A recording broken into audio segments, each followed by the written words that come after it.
Greetings sailors and welcome to a Tirpitz replay, and as you're probably aware this is a favourite ship of mine, but I realised the other day I haven't actually showed a replay of it for absolutely ages.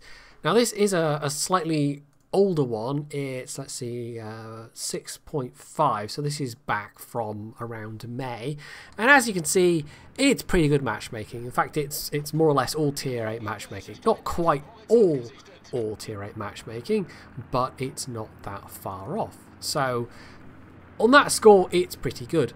On the downside, however, is the fact that there are carriers, which is not that much of a concern to me personally, because, you know, you can buff Tirpitz's AA to be pretty decent, but carriers can be a bit annoying generally, and a well-played carrier, of course, can turn the tide of battle. But also, this is a standard game here on Hotspot, and standard games are just kind of irksome generally, but standard games on Hotspot especially, it can be kind of irritating. I mean, I'm basically going to spend most of this game doing laps around the cap circle, and I don't really have a lot of choice about that because we need to defend the cap circle, and as it's going to turn out, quite a lot of the enemy team will end up pushing over on this side. Some do go to defend their own cap because the spawns are a bit spread out, but yeah, doing laps around the cap circle is not particularly my idea of fun. It will, however, turn out to be at least, you know, an interesting enough game to have ended up on the channel. Of course, you know, you wouldn't be watching this if it were here, but just that alone makes this less than ideal. And just standard games generally. I always kind of moan about standard games, but I don't really know anyone that's a fan of standard games. I think domination games are just so much more fun overall. So I've gotten in a little bit of early damage, nothing too spectacular. The teams are just kind of probing and establishing the positions of each other's ships at the moment, as one tends to do. And in that way, carriers can be useful, because if you've got a decent carrier player, it's always that big if, you know, they will potentially spend some time scouting and spotting enemy ships first. And that can actually be very, very useful, especially if there are large numbers of destroyers. But in this case, it's 3 on the enemy team and 2 on our team, so it's not too concerning. And of the enemy destroyers, well, I don't think they've got any particularly stealthy ones. No, is it Farragut, an Ognavoy, and a Błyskawica? So at least one of those can stealth torp, but it's not got a huge stealth torping range, so the fact that they have one more destroyer, well, had one more destroyer, one of them's dead already, isn't that much of a concern, so I don't have to be too worried about destroyers overall. So it looks like maybe half-ish of the enemy team is over here, and we've got a reasonable number of ships here ourselves so far. There's myself, another Bismarck, and New Orleans behind us. Yeah, New Orleans. There's Loyang. We've also got is it 2 New Orleanses? No, I can't really see. Indianapolis, there we go, another radar cruiser. So, you know, it's a reasonable number of ships so far, but it doesn't do to get cocky, of course. It does rather seem like it's going to be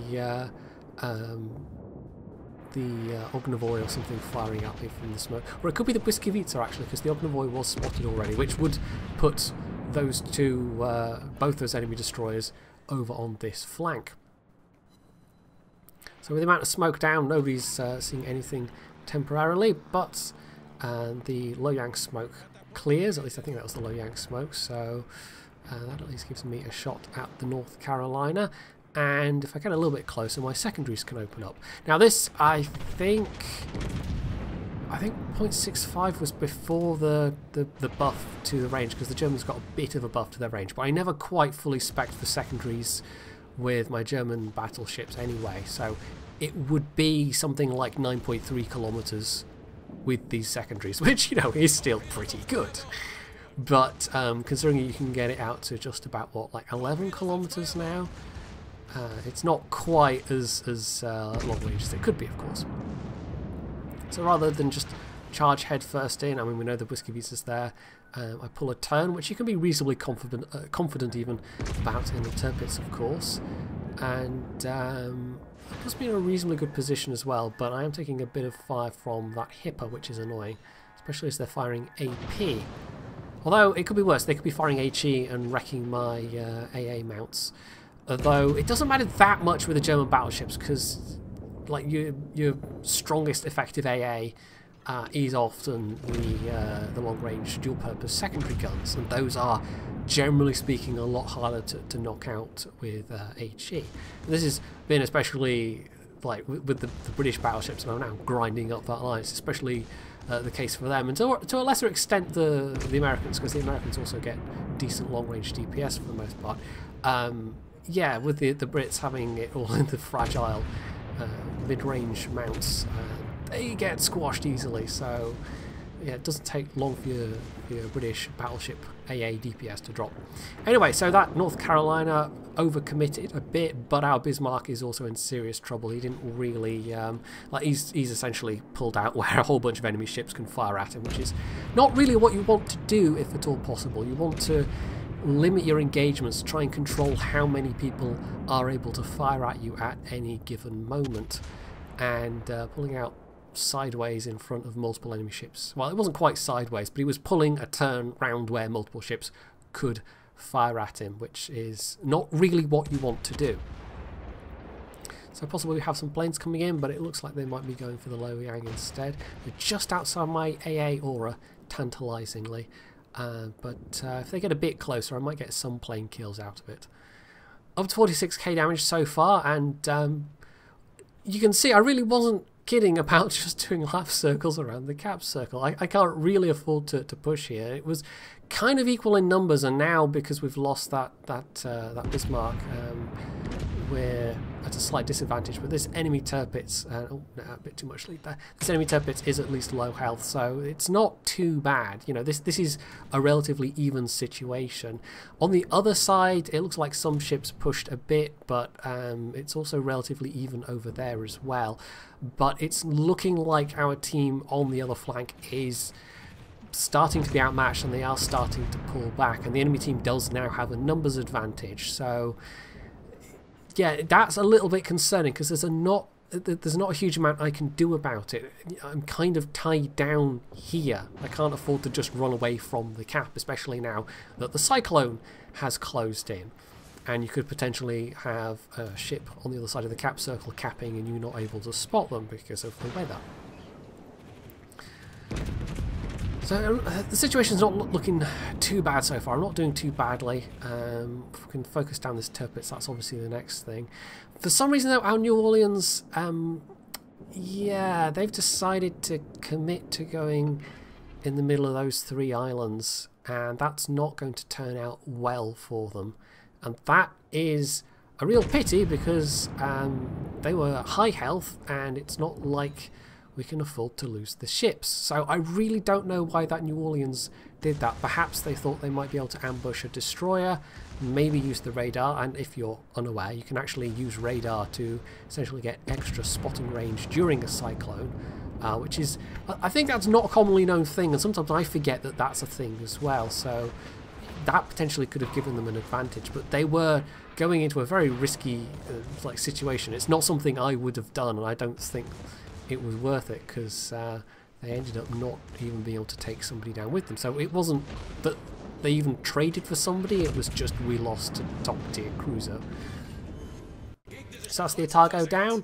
I expect that they put out torps. So I've also got the Whiskey Vita in front of me, so that they might have torps out, and so I've got to maybe keep a sharp eye out for, there we go, there's some torps to the front, there's torps to the rear, sharp eye out for those. But as it is, neither of them particularly anticipated my turns, so that's all fine.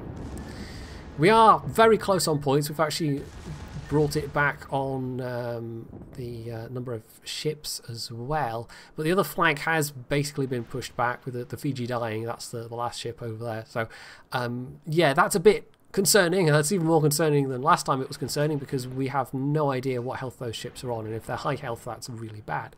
Talking of high health, hello Organizer now. Yeah, that's a lot of hit points, and he's within torp range. So again, I got to got to be careful. I'm kind of tempted to turn out there and actually, well, I think I was tempted to turn out and use both sets of turrets, but the threat of torpedoes was just too high. And then the Ognavoy appears as well, so yeah. So get the other set out. I've only got one set of guns available, but they are both well within range of my secondaries, and I'm actually prioritising the Ognavoy here because he's got smoke, and that could be pretty decisive at this point. So one, what was that, 2 hits? I don't know. Anyway, not a lot of damage, but a bit of damage. Doesn't look like my torps will hit though, despite them being within range. We've also got planes buzzing overhead, which is going to be giving these guys in the smoke some spotting. So our Atago puts out torps into the smoke. That should hopefully do some damage. I finally get to... well, having said that, that was probably the first time I got to properly... I had a couple of plane kills, but that was the first time I got to properly just wipe a squad, basically. Yeah, the bad news is we just lost that Nagato, which we absolutely could not afford to do, even if the Indianapolis has managed to at least take out the Ognavoy. That's not really, you know, I'd have preferred to have the Nagato left alive, so we're starting to badly struggle at this point. Mechanized now, meanwhile, is starting to make a getaway. I managed to get in a pretty good salvo there, though. 12k, that's nice and solid. I'll take it, but it does unfortunately look like they might be able to get back into cover.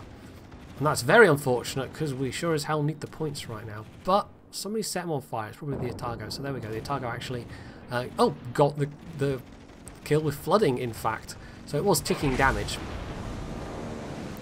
So the planes are now, the strike planes are now concentrating on me, but I'm not too concerned. I mean, it's a Lexington, so yeah, the main offensive thing of that is going to be dive bombers, and to get close enough, they will have to run the gauntlet of my AA. So, of the ships on the other flank that dealt with the other flank, it's not all bad news. There are some low health ships there. I mean, the Błyskawica's been kind of here the entire time, but that Tirpitz being such high health, that's quite bad. Once again, I'm trying to take out the ships with smoke. Possibly I should have gone for the Błyskawica here, but the Fiji was the more attractive target, just because you know, it's possible to wipe a Fiji a bit easier potentially than a Błyskawica. Then something completely unexpected happens, in that the enemy carrier has turned up to the party. I couldn't tell you why. I really, to this day, you know, this was months and months ago, and I'm analysing this and I still don't know why. You know, obviously them being closer means they have a quicker turnaround on their planes, but they could have easily sat in that behind that island to my direct south and been in perfect cover, had a really quick turnaround on the planes, would have been fine, and instead he's getting minced by my secondaries. It is, however, very distracting, because I'm really wanting to get my my guns round on this guy, but it's just, I don't know, like, I've got ships ahead of me, I've got this guy behind me, and if we kill him, that's a whole load of points, and you know, he'll stop launching planes at us, which is actually, I think, what's just gotten me killed. I don't think I'm going to survive this double fire. But yeah, with all that distraction, I'm not really getting my own full rate of fire from my guns against the Tirpitz, who's about to kill our own Lexington, looks like. So there goes the carrier. I'm about to run aground, but not that it matters, because I'm going to burn out from the dive bombers anyway. And with the carrier going down, that just leaves the Atago versus the Błyskawica and the Tirpitz. And theoretically, the Atago could do this if they play smart, because the Błyskawica's low health, and the Tirpitz is, I think, on fire. Yeah, they're on fire, but it possibly trying to repair out of it. I'm not entirely certain. It's a bit hard to tell from the preview. But unfortunately, our Atago either, like, you know, an average or below player, or else they just kind of choke with the pressure. And we've all been there. The adrenaline can get to you a bit, but yeah, I mean, it's not like they don't completely panic, I don't think, but this is way too much broadside. Way too much broadside to be showing, and I guess they wanted to get all the turrets on, but yeah, it's not going that well. They are at least trying to prioritise the Błyskawica, as in the ship that could run away the fastest. But this angling's just not good, really not good, and unfortunately it's going to get them fairly rapidly killed. They are a bit lucky to have survived that broadside from the Tirpitz, but they're not going to survive much longer, as you can see. So, alas, Aratago was not quite equal to the task. I think if they'd kited away from the Tirpitz, they probably could have done it, but as it was, 169,000 damage is not anything to be displeased about, and it's one of those games that even though it was a loss, I was okay with the result because it felt like I'd done my utmost, and it felt like it was genuinely a hard-fought game where in the end the better team won.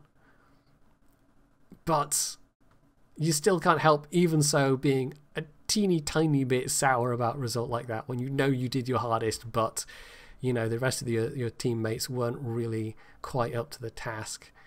So yeah, but the 500,000 credits kind of cushions the blow a little bit.